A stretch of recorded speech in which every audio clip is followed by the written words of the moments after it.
My name's AllanWilson, and I've been Call Scotland's Information Officer for the past 25 years. In that time, I've had hundreds of inquiries about dyslexia, but over the past 5 years, there have been an increasing number of inquiries about dyscalculia.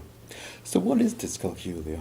There isn't a formally accepted definition, and most attempts end up as very vague descriptions such as a condition that involves long-term severe difficulties with mathematics that cause significant problems, or lists of various lengths describing different aspects of the condition, such as this one from the Scottish Government.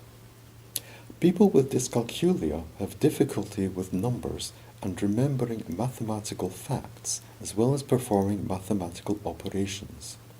Pupils may have difficulties with abstract concepts of time and direction, recalling schedules and sequences of events, as well as difficulties with mathematical concepts, rules, formulas, basic addition, subtraction, multiplication and division.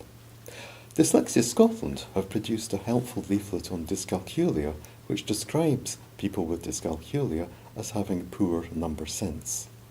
The same leaflet also has lists of signs of dyscalculia for preschool children, primary school children, and also learners in high school as well as adults.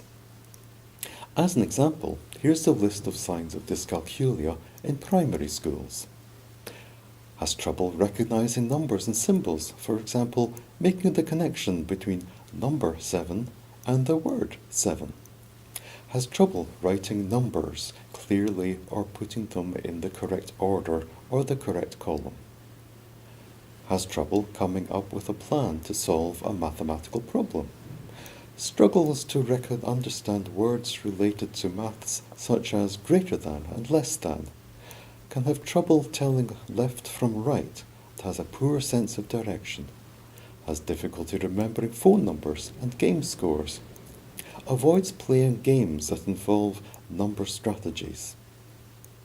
Has difficulty learning and recalling basic maths facts.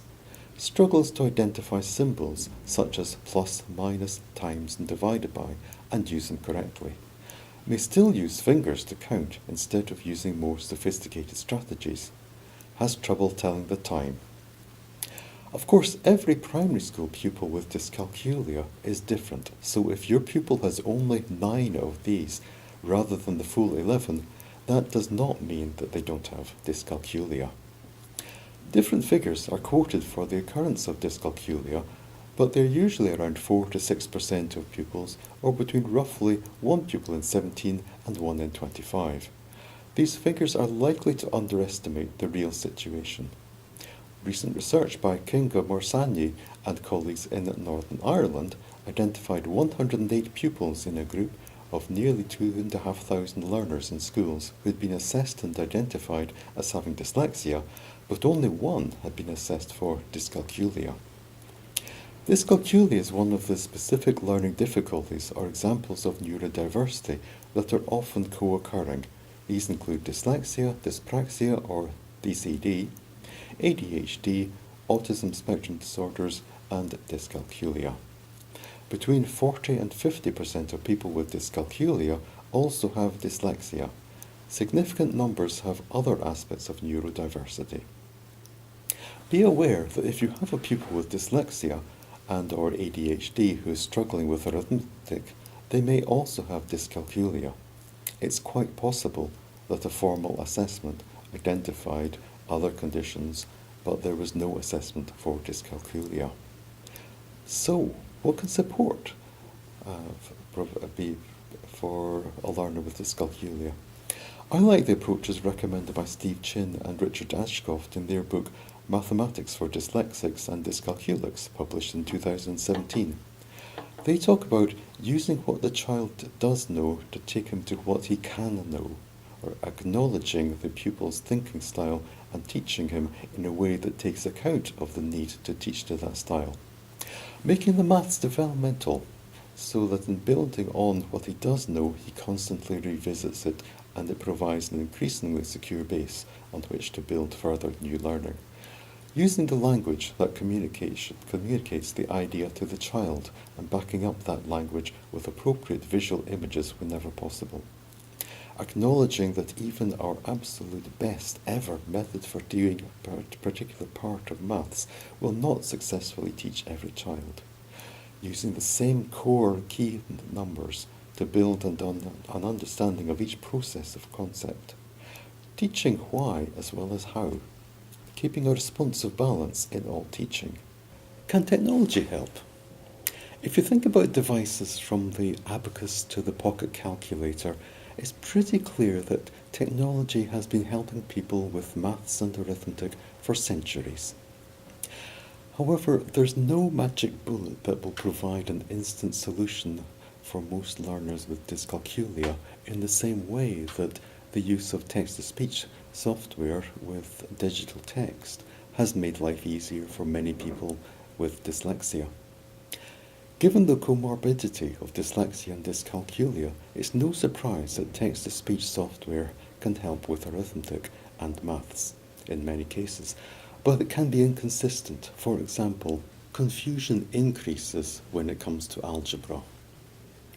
A typesetting system, MathML, has been developed to reduce this problem when used with text-to-speech software, but many resources have been created that do not use it.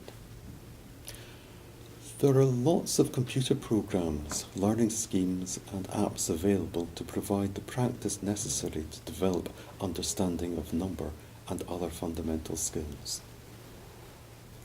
iPads and other tablets can be very helpful as they can bring together visual learning, auditory feedback and manipulation of objects to provide a powerful combination for embedding new skills and knowledge.